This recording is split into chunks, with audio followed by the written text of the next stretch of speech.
And I've said that people who have a predominantly reptilian soul find it very difficult to meditate. In fact, many of my clients who have reptilian souls are not capable of meditating in the accepted format.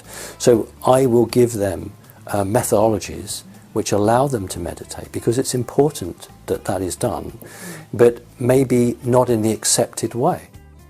The reason that Mr. Trump is not compromised is because he's a billionaire, and there was no way they could compromise him. What has he said? He said he's only going to take $1 of the $400,000 salary that the president has. He has to take the dollar, because otherwise he's not the president. The reason for that was he was warning everyone else.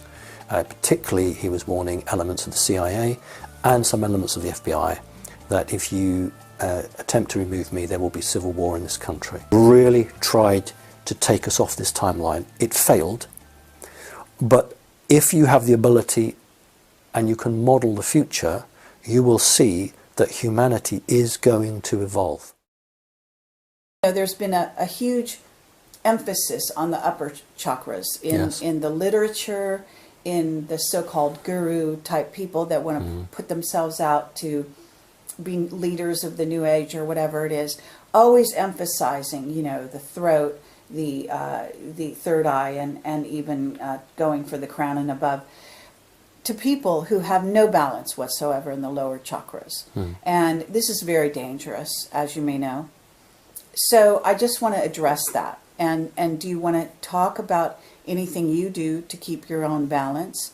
Maybe some advice you can give people in this regard if you feel that there's something that you know about this or that you've been guided to be aware of. The important part, you're quite right, that the Far East has always looked at the spiritual development of man or woman through connection to the cosmos and the way it works. But when you live on a three-dimensional planet, you are having to deal with the physical world. Now, everything, I believe, is a learning journey. So when a person is here, they are on their own individual learning journey to try to balance themselves. And I've said that people who have a predominantly reptilian soul find it very difficult to meditate. In fact, many of my clients who have reptilian souls are not capable of meditating in the accepted format. So I will give them methodologies which allow them to meditate, because it's important that that is done, but maybe not in the accepted way. But every person needs to connect with the planet, with the consciousness of the planet, with what we call our higher self, actually what I call source, the true creational force, to create and connect there, because that is the only way to get that reboot, if you like, to get that connection through to truth. Otherwise what will happen is you are attempting to understand your way on life with the tools that society has given you. Those tools are corrupted. So what you have to do is to actually connect with the true self, your higher self, and to source, so that you can balance the information that you're getting against an independent, loving energy, a creational force. So everyone is different. Everyone is there for their own journey, whatever that might be.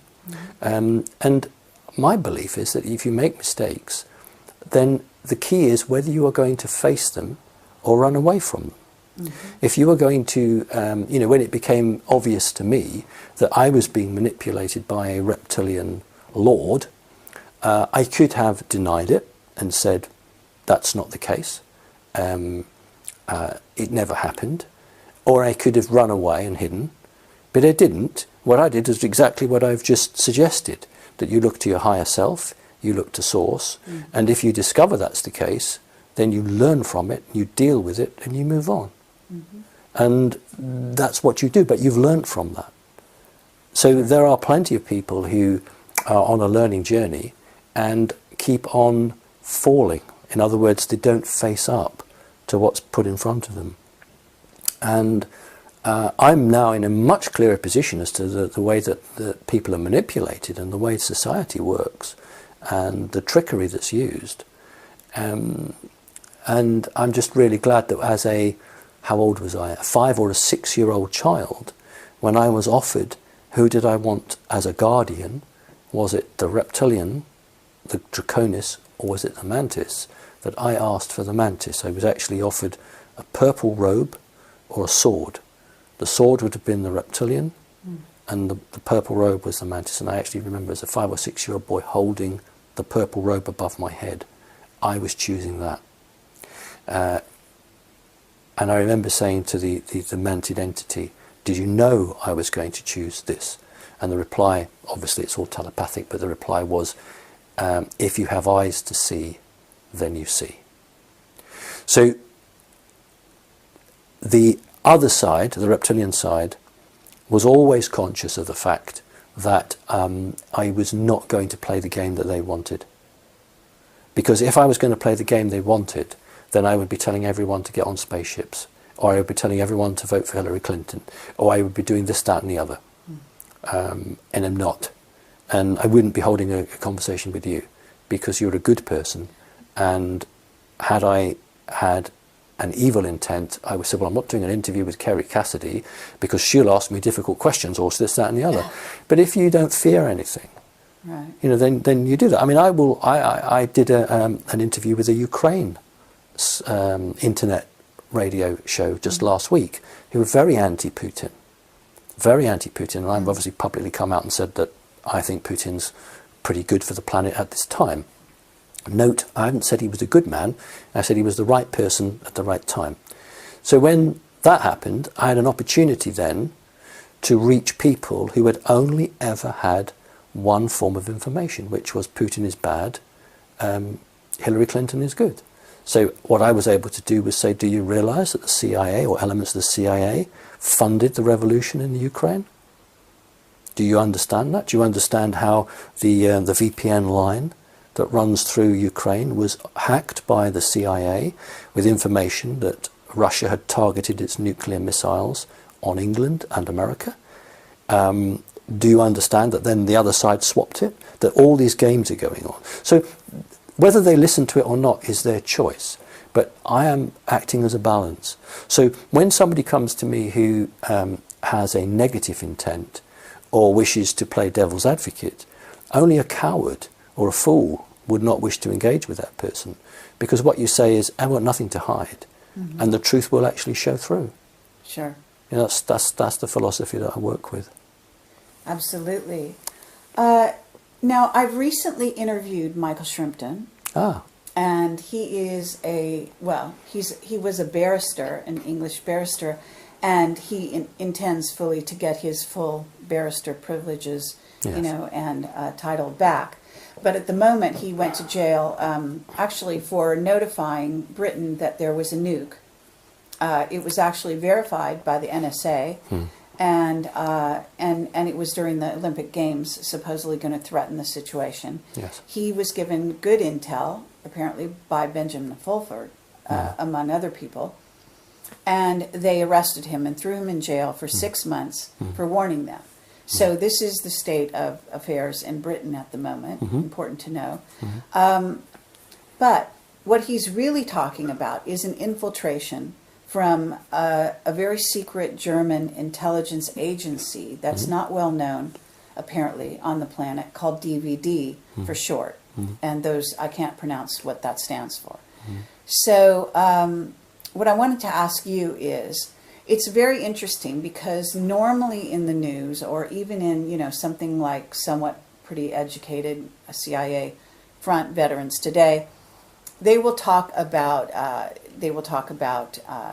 you know, the Mossad, you know, and the Israelis, and, you know, all the different governments and what they're doing, but very seldom ever will this organization show up. And he is attributing a great deal to this organization. And what it points to is that Germany, first of all, in a certain sense, we know they didn't lose the war.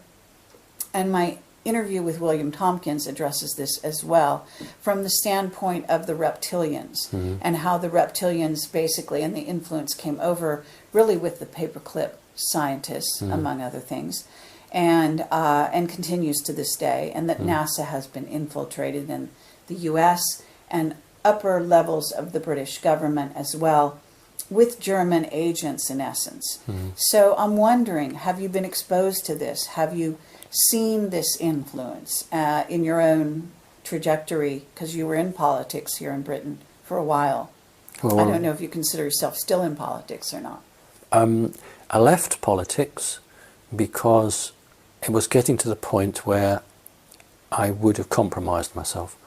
In other words, if you have a truth and you believe in that truth, at this stage on the planet, you cannot be a high-ranking politician and be credible in terms of your honesty to yourself and the love for yourself. So the system on the planet now ensures that only, certainly in the Western world anyway, that most politicians have already been compromised. The reason that Mr. Trump is not compromised is because he's a billionaire, and there was no way they could compromise him. What has he said? He said he's only going to take $1 of the $400,000 salary that the president has. He has to take the dollar because otherwise he's not the president. But he doesn't need the money. And when he actually made that statement, he was saying to everybody, don't try and bribe me. I don't need the money. That's why he did that.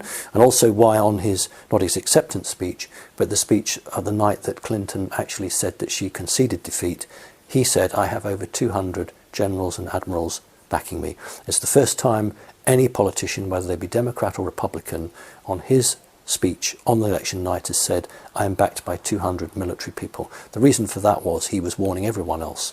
Particularly he was warning elements of the CIA and some elements of the FBI that if you attempt to remove me, there will be civil war in this country. So okay, let's see if we can. And by this country, which America, country? America, of course, okay. Of course. Shrimpy, as I will call him, is a genuine person, and I've got no problem with him at all. He's a very genuine, honest person who believed that if he spoke the truth, then it would be acted upon. And unfortunately, he worked out that the corruption is so high that that isn't always going to be the case unless it plays to a certain agenda. Michael Shrimpton is genuine, and I have actually, I'm aware of some of what he said, and everything that I've heard him say, I would actually confirm is accurate. But if somebody like Benjamin Fulford, who is still, in my humble opinion, an active CIA asset, says something, that doesn't mean it's okay for you to go and say it, because he has been authorized to release that information. But if another person hasn't been authorized and then acts on it, they will not go for Benjamin, but they'll go for the person that's done that.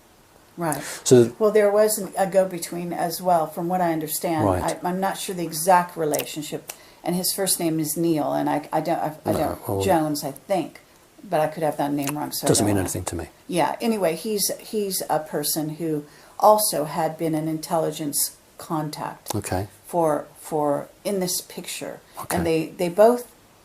Actually, they didn't allow Benjamin Fulford to testify in his court trial. No. Which was actually, I think that should be like illegal. What they didn't allow one of his primary witnesses to, but whatever.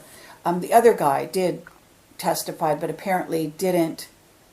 I'm not sure what the story is with that. So it wasn't only. I just want to clarify that it wasn't only coming from Benjamin. But there was, yes, a problem. The point is that Benjamin Fulford has been tasked with releasing information. Certain information. And is allowed to do that. And, but yes. doesn't mean that anyone else who copies that is also under that same protection. As a British citizen, obviously, having heard this information, though, you must find yourself in this situation as well, right? No. In the sense of hearing information or being given information that then could threaten, you could save lives. Oh, well, I will always go public with that, and Right. I have done. Exactly. So I'm saying he did the same thing. Yes, but I don't act on information from Benjamin Fulford. Okay. There you go. That's yes. what I'm saying. Because if you were to categorically come out and say something and name Benjamin Fulford, then you will be taken to task, because you do not have the okay to go with that information. And the proof of what I'm saying is because Fulford was not allowed to testify in court, because he's still a CIA asset, and technically that information doesn't exist.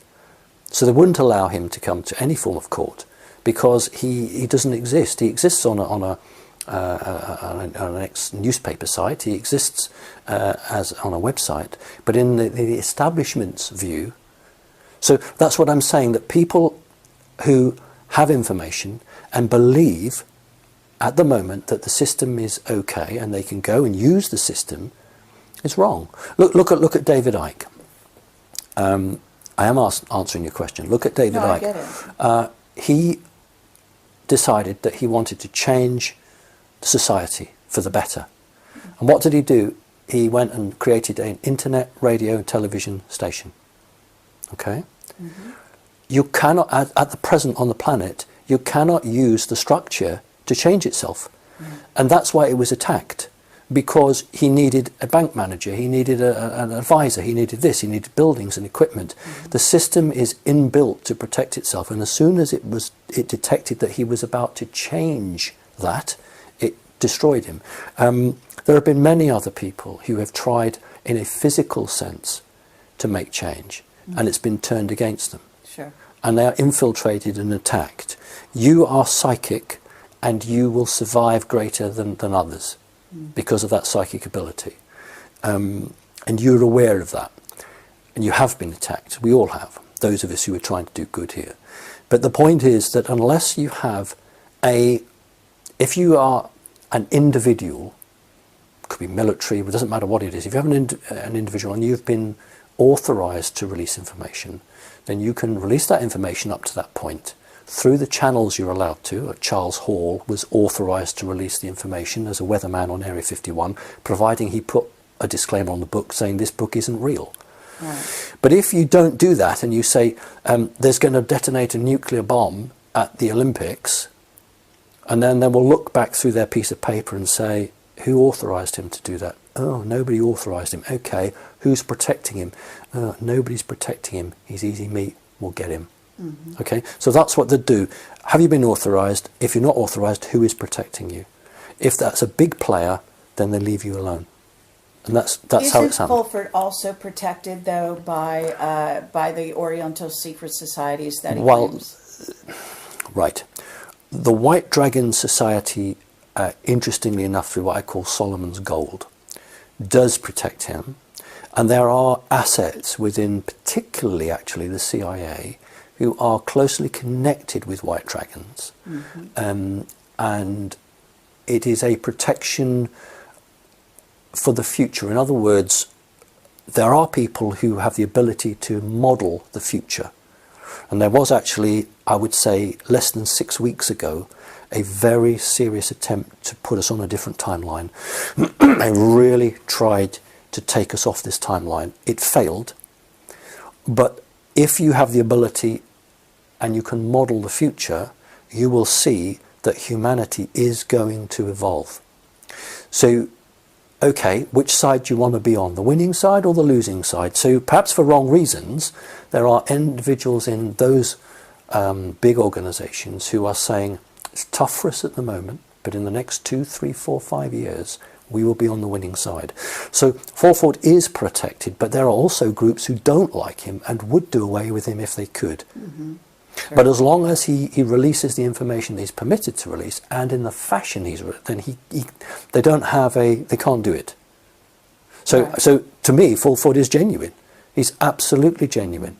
I've never met him, but I know from the people that I've never met him once, but from the people that I've met who monitor him, and I don't mean they sit watching a camera, but they have information coming back, that he is a very, very genuine man. Mm-hmm. Sure. And that's what I've been told. I have met him and interviewed him in person, and we're one of the few people that have actually flown to Japan, right, and sat with him the way I'm sitting with you, and we did that in the very early days. Okay.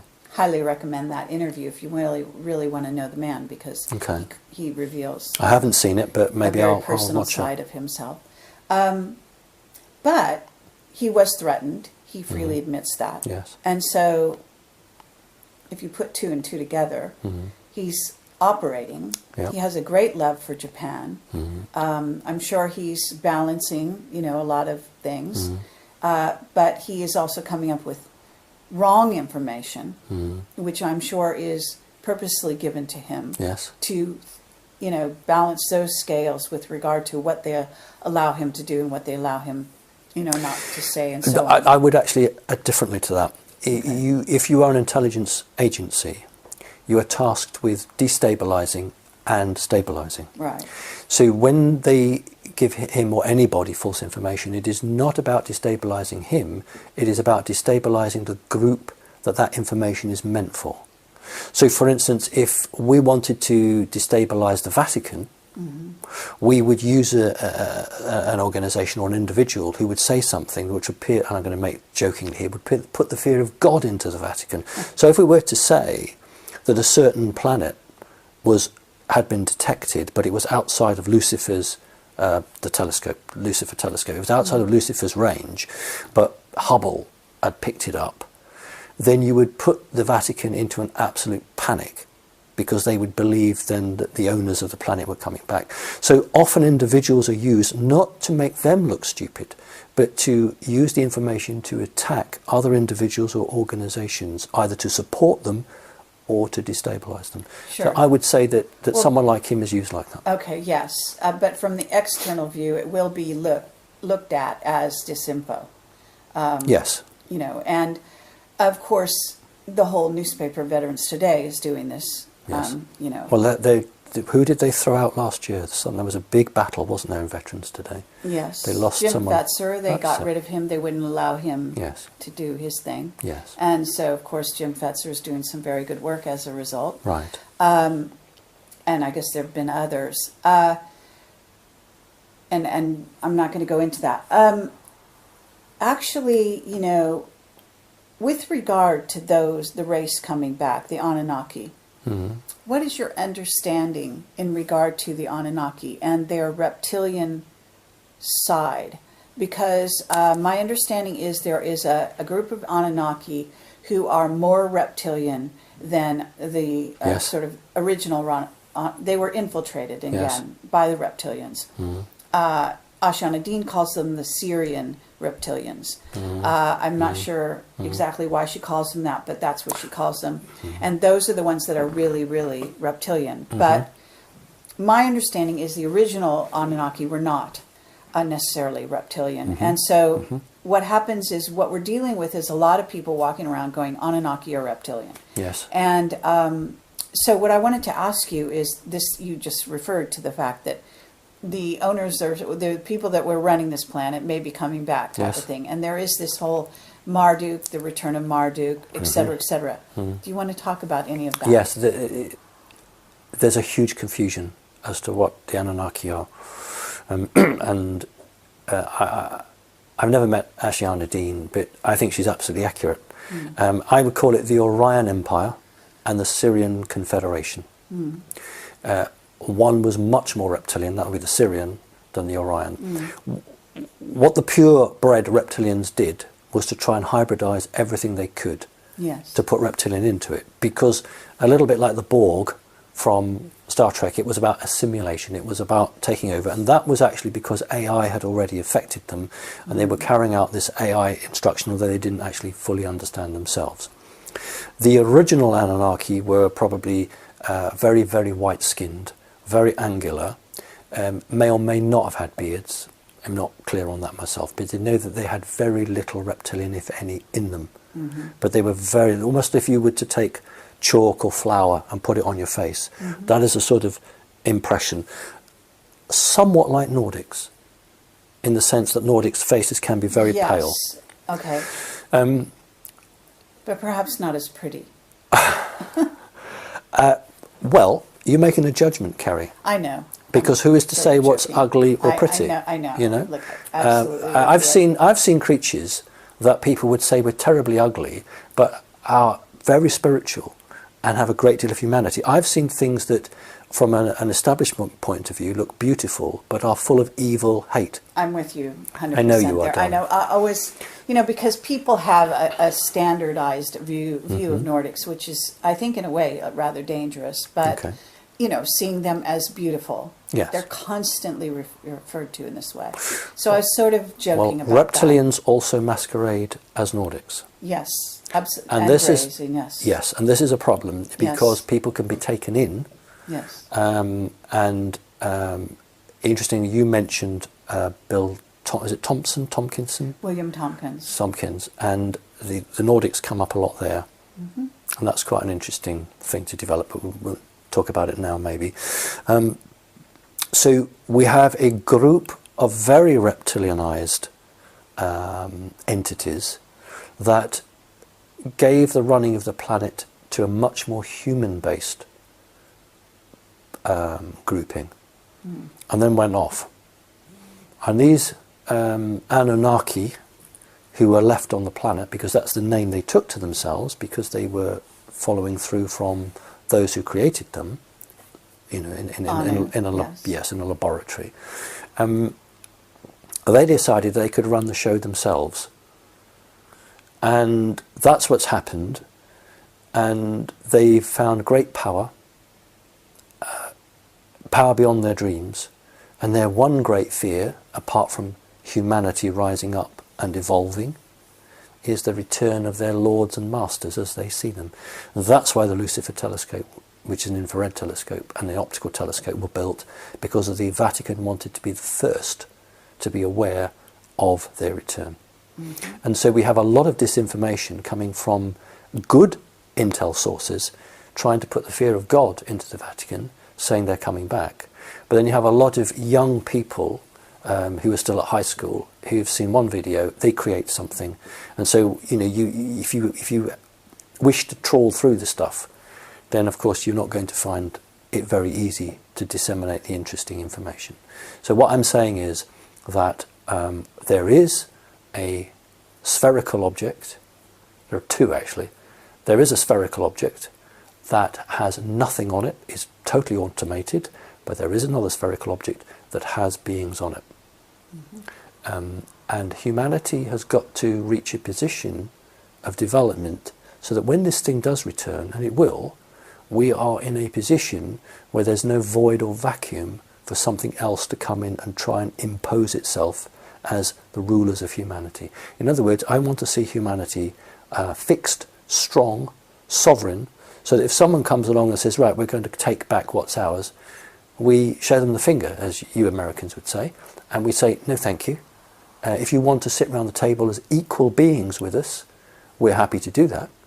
But if you think that you're going to force us or organise us or do anything, then no, that's not what's going to happen. My concern has never been the evolution of humanity, because we're going to do it.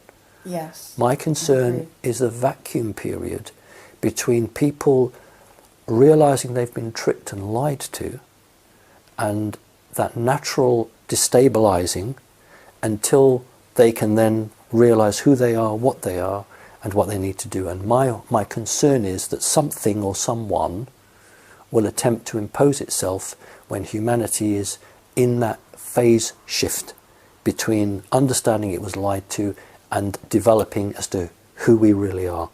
That's my concern, and that, I think, is, for me, is the greatest danger facing all humans on this planet. Yes, I agree, and I think actually it's happening right now. Yes, it is. That's why I brought the subject up. Yeah. So,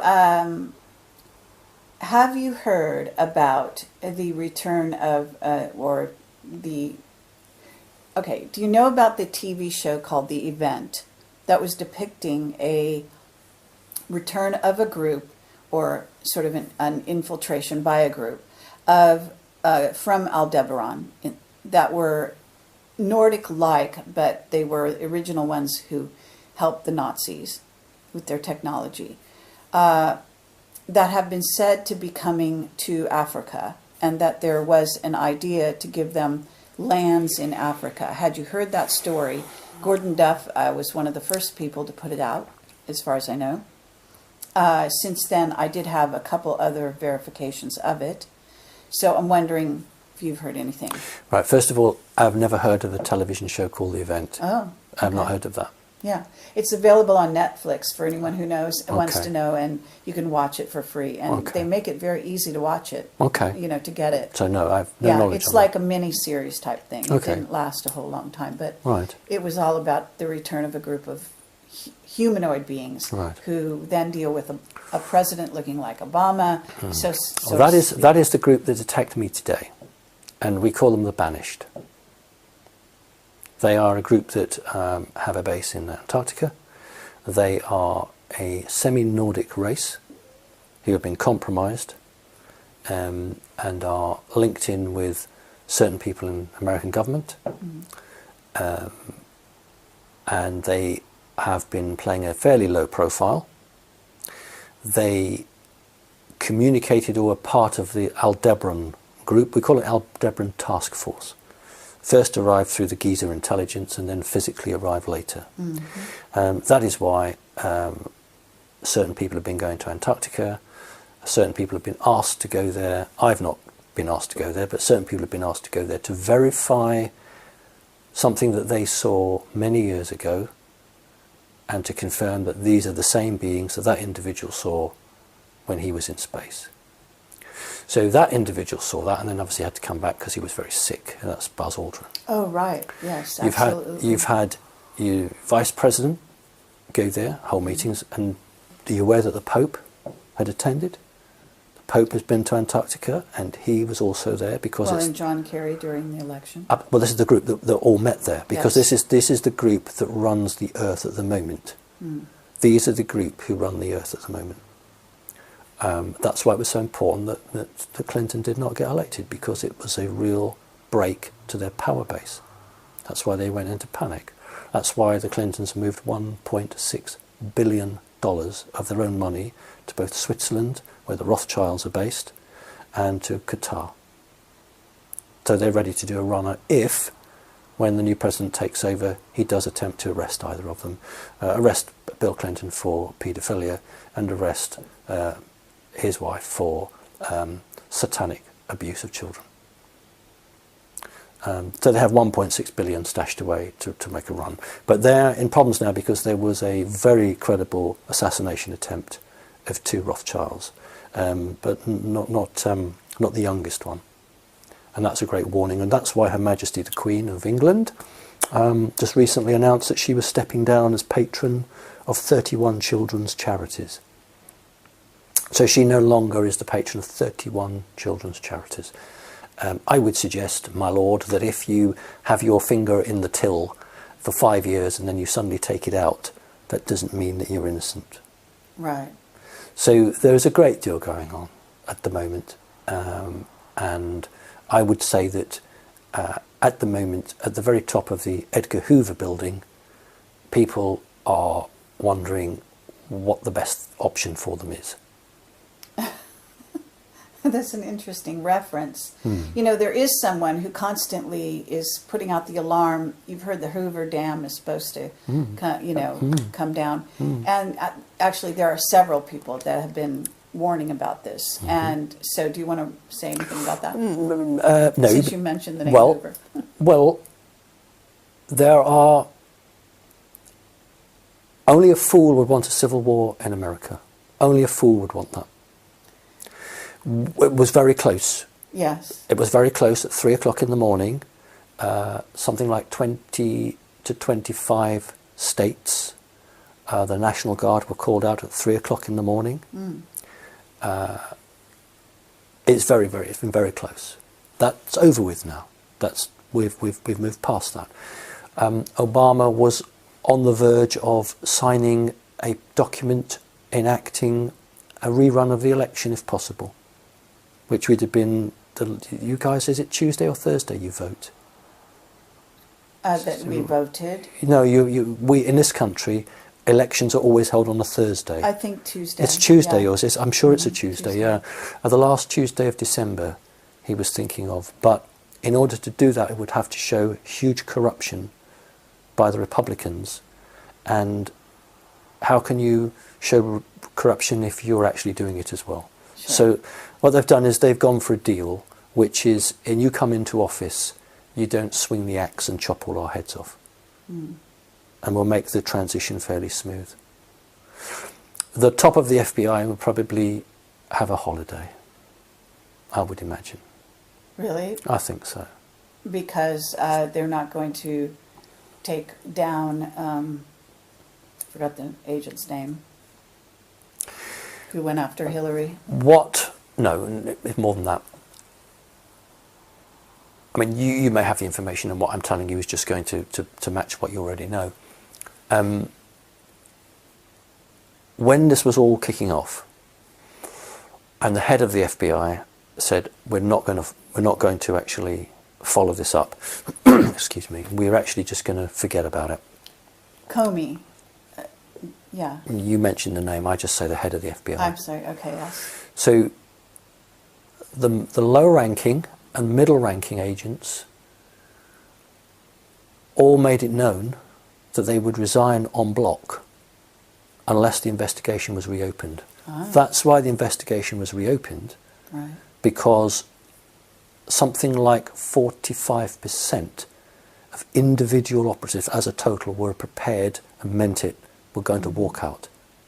That's why the investigation was re-established, and then there was a meeting where every available FBI agent in Washington was called to a meeting, no matter what they were, what their position was, and there was a vote taken amongst that group, because it's always the Washington agents. It's the, you know, if you're in Seattle or somewhere like that, but if you're in Washington, the east side, not the west side, if you're in Washington, then you have a special position and you have a vote.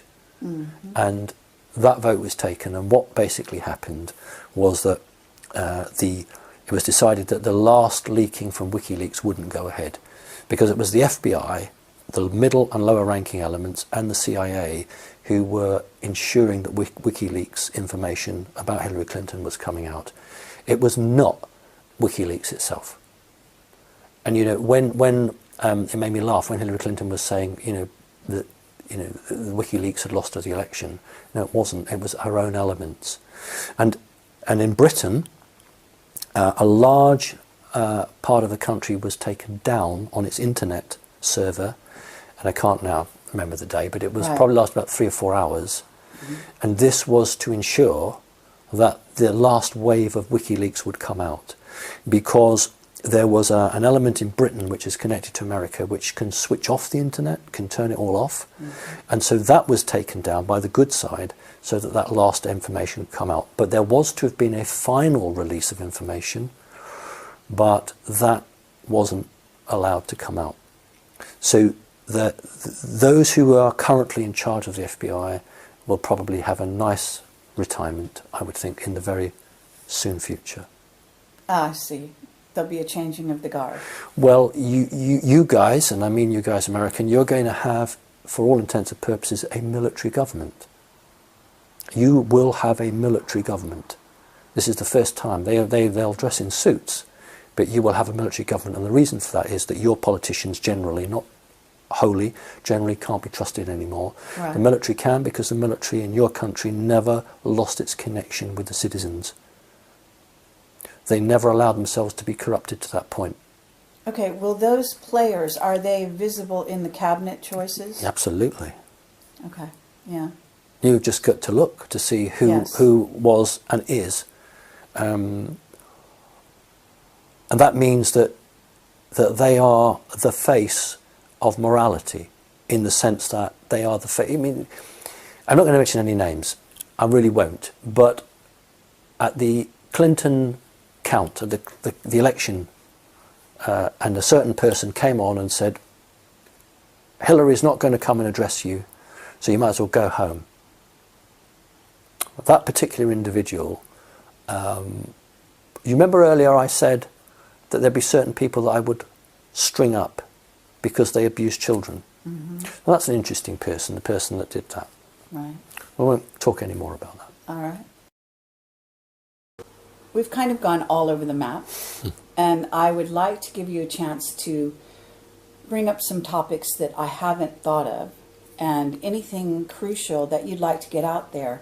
We will try to edit this as quickly as possible. Sure. It's just kind of the style in which I work. Mm-hmm. So between now and New Year's, sometime, a day or two after New Year's, we'll probably put this out. Sure. So anything crucial?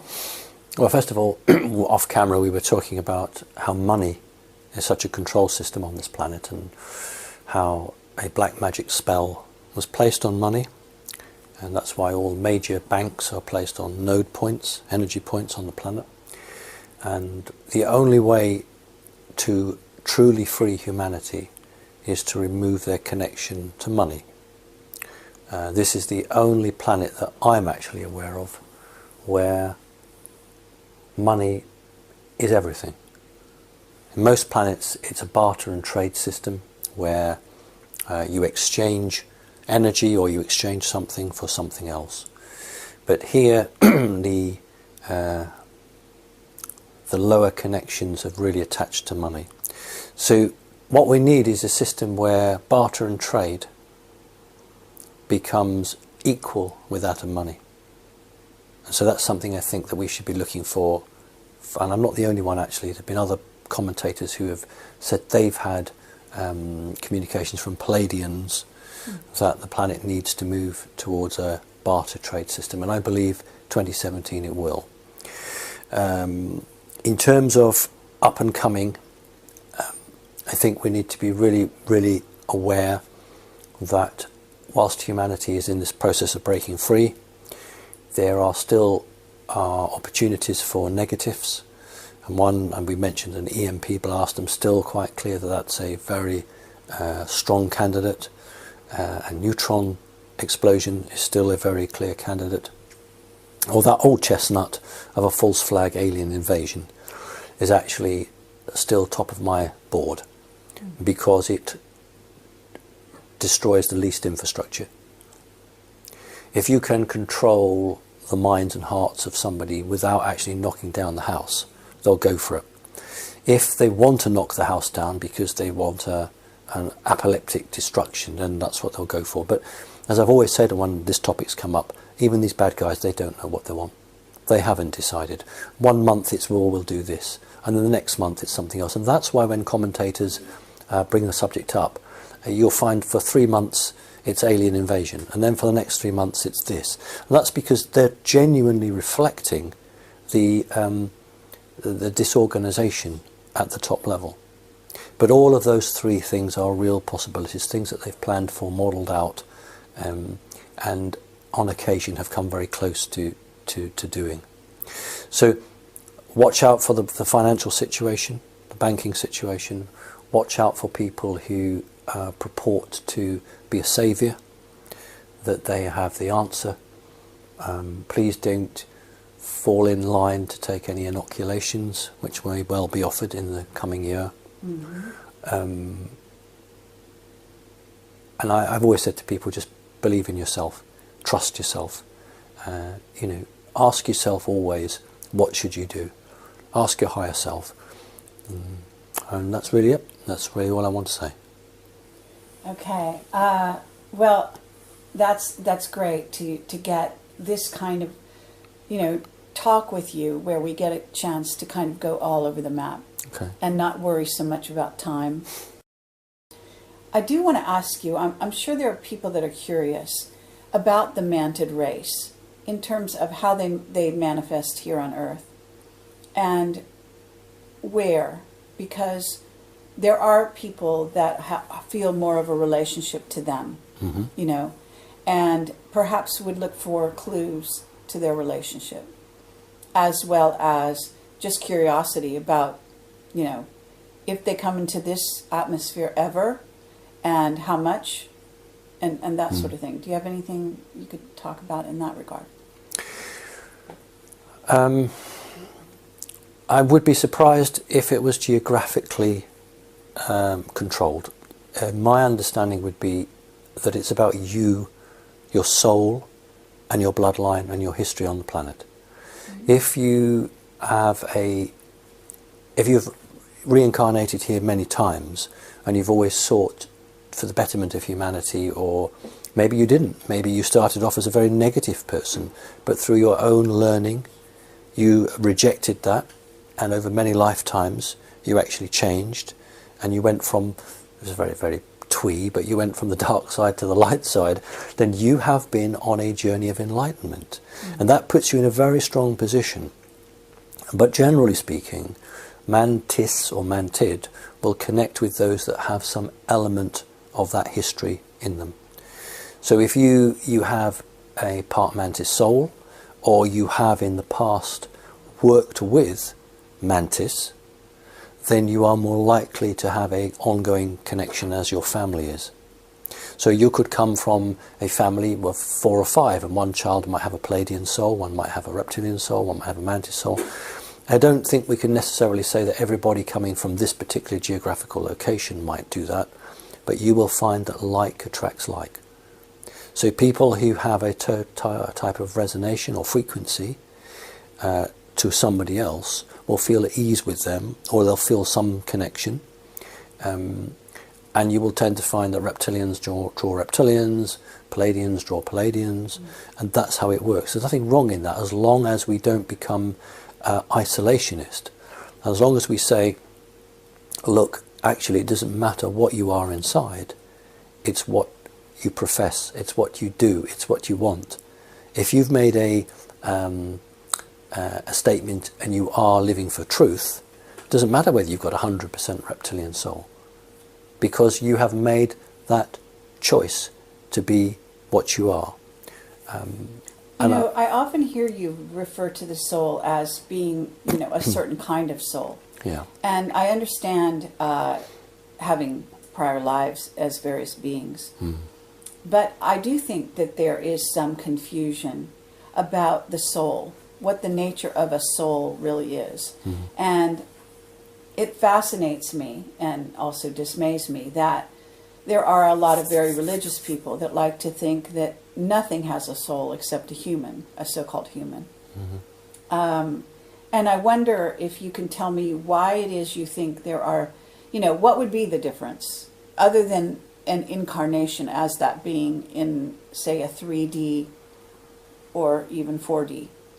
But going above that on a certain level, development as a soul, it is interesting to contemplate whether there really would be a difference substantially from one soul to another kind of soul, depending on what kind of being you inhabit. Do you have a thought about that? Well, let's start off with animals. The Buddhist religion is perhaps the religion that I find the most interesting, and perhaps the most true. We can go through life and find a dog or a cat or a horse which seems to be very, very closely connected to us. And I would say that that animal has been connected with you in a different lifetime. So it is wrong for anyone to say it's just humans that have an aware soul. The difference is that humans have choice. An animal doesn't have those same sort of choices, so its learning is different.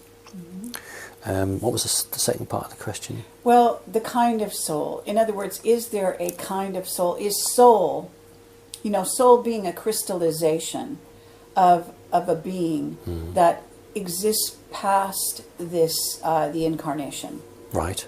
You know what I'm saying? In a sense, a crystal, you could think of it as a crystal if you like, a many-faceted, multidimensional, and it is said to be eternal, to have that. Yes. So, in other words, I do see it as a sort of a pattern, but I don't necessarily see it as one. I see what you're saying. Being locked into one species versus another. Right. Well, I'll tell you what I see. Yes. When the great creator makes one of us as a soul, then we are given all the information we need to make a choice as to where we wish to learn.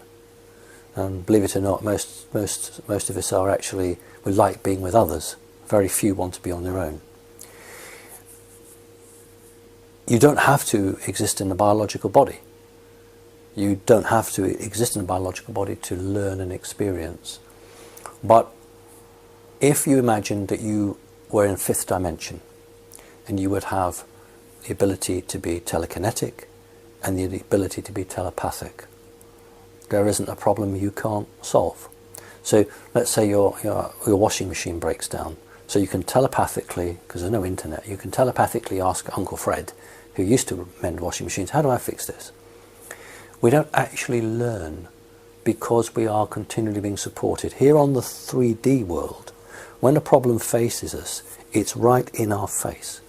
And we can either turn and run from it, in which case we don't learn, or we can face it and get angry, in which case we don't learn.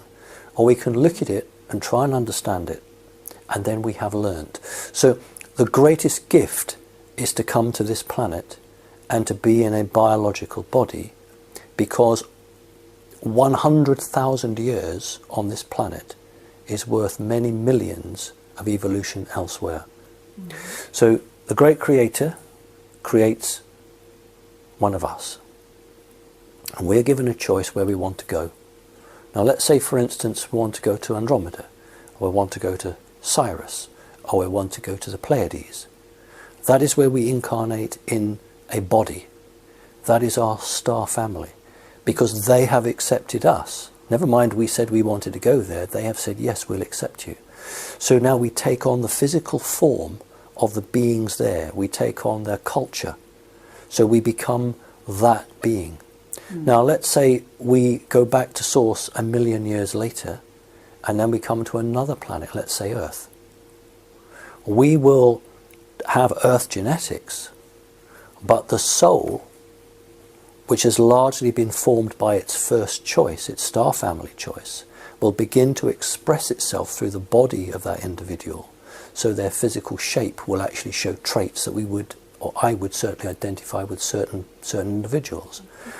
So what happens is, I've seen people who came from one star system and were very, very unhappy, incarnated in another star system, and although I can read back to where they originated from, they are far more like the planet that they call home, even though it wasn't their initial starting point. So, in my opinion, souls are all equal, but they are changed or altered or developed by the culture they go into, if they accept that. Okay, so in a certain sense, thank you for that, because I think it does, when you say you have a manted soul, it's been imprinted by the mantids, by living among them perhaps. And if you live among, now our theories on this may be different, but when you say that, what I would say is actually, the soul is a certain kind of construction which isn't linked to a physical body. It grows and it gets enhanced through incarnating into physicalities. Okay, be they star beings or humans or whatever, dogs, cats, but it doesn't remain, that's not the soul. The soul is something that, like a crystal, it doesn't have a beingness other than, as you say, once it reincarnates into a body, it starts exhibiting those characteristics that like a memory, that have become part of its characteristics, I guess you might say, in a more material way. But, and certainly you could, even when you leave your body, you have a light body, right? And your light body can travel.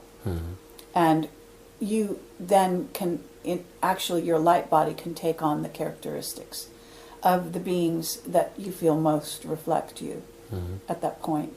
And it is said that we have, actually we are a composite of 12 ET races, that we are not just one or two, but actually at least 12. And at this point, we've been invaded so many times that there are a lot of other races that have now contributed to our gene pool, so to speak. So that's why I wanted to get some clarity from you in regard to when you said a manted soul, what you meant. But now I understand what you mean. Okay. And I think it's valuable for people to hear that, because perhaps they had the wrong idea. What idea do you think they might have had, Kerry? Well, that that a soul had a certain quality, being only a manted soul. In other words, that it gets into a discussion about the soul. It's rather esoteric, and I realize it may be beyond the scope of this interview, just in general, because it's sort of a difficult subject to address. But as I have people writing to me who fully believe that humans are the only ones with souls.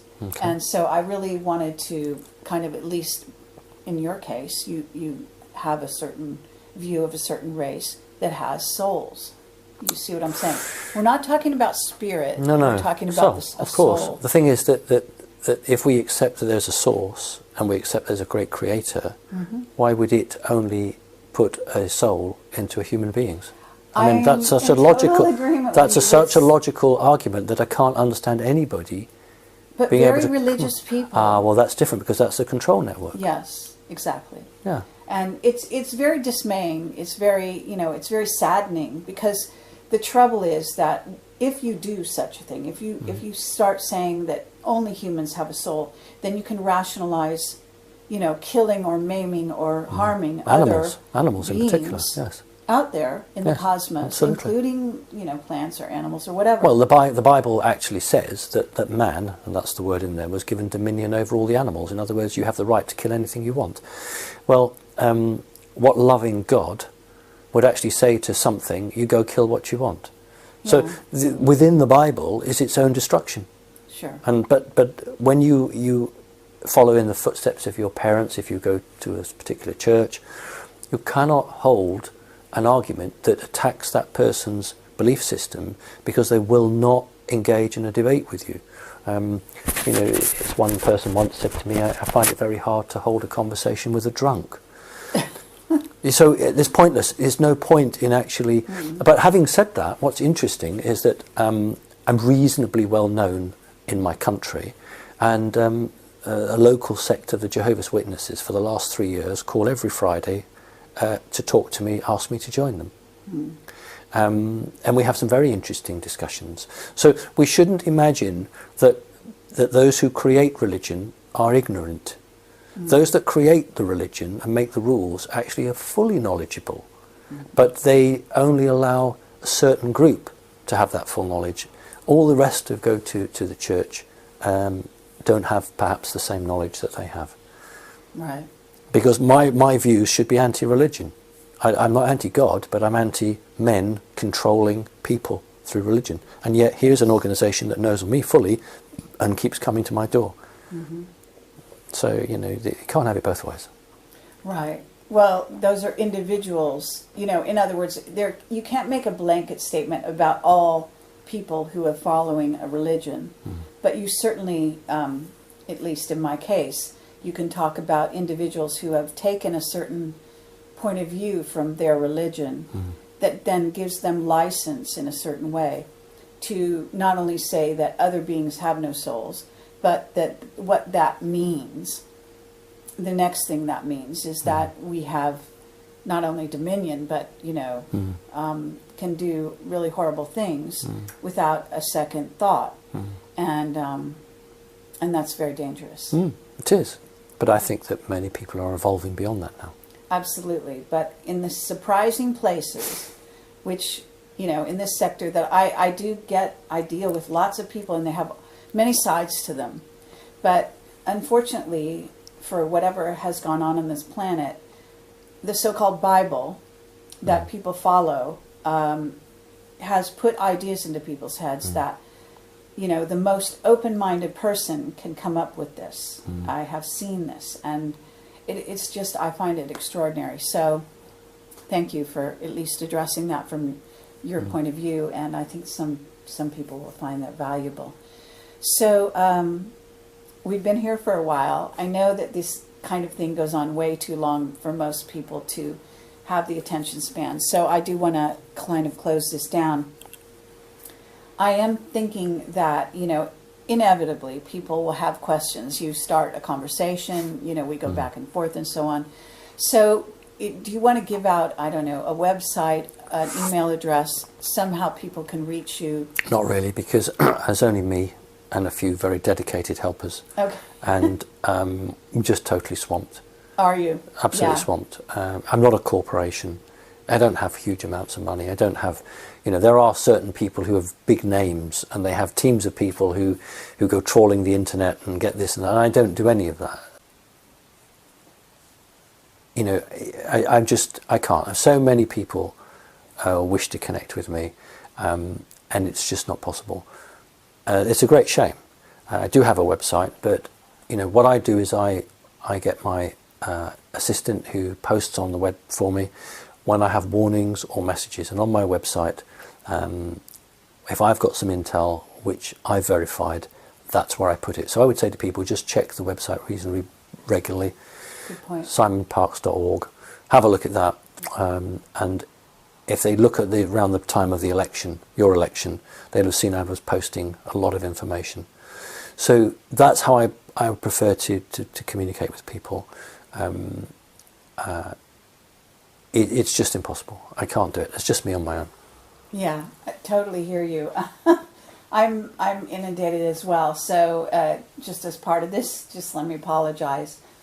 If I miss your emails, please understand.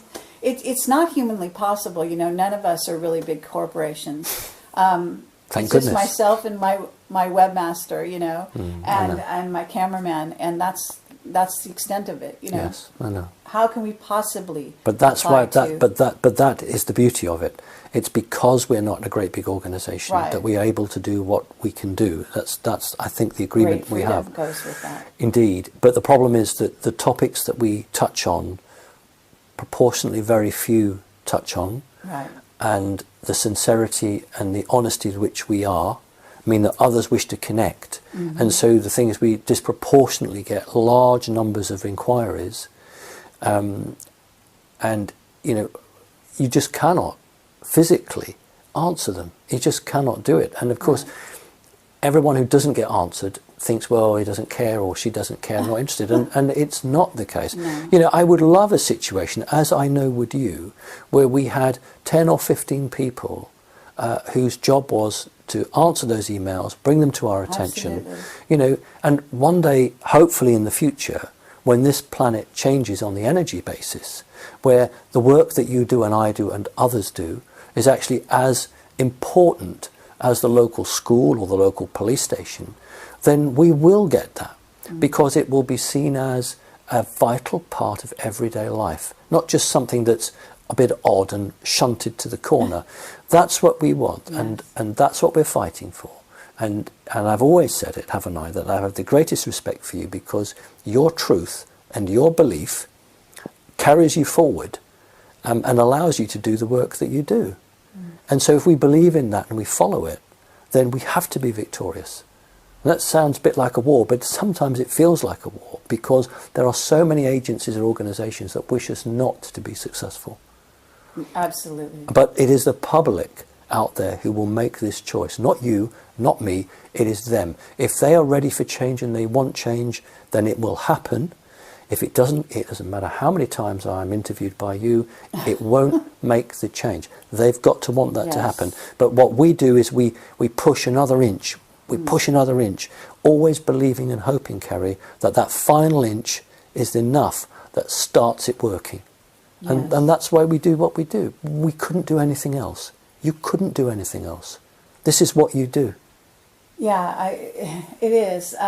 Well, you know, it's also only surviving through donations that we manage to do this. That's correct, yeah. And that makes it even more difficult. Yes. So if you can bring in that barter system, it sounds good to me. Yes. Maybe I can get a few more people to help. What I would like to say to you is that if what's projected starts to occur, it would be very nice to come on the show and give you some real heads up on that and some evidence of what's happening, and for people to join it. Sure, absolutely. Well, we're looking to a new year, 2017. Yes, we are. Camelot was told when we first started that 2017 was the year. Yes, I believe in that. And so we're still here. The beginning of 2017. Yes. Here you are, Simon Parks. We're still at it, and we've been doing it for quite a while now. And so thank you for your service to God humanity. bless to you. Thank you very much, Kerry. I appreciate you. Thank you, and likewise. So thanks for watching, and we'll be back with more in the future.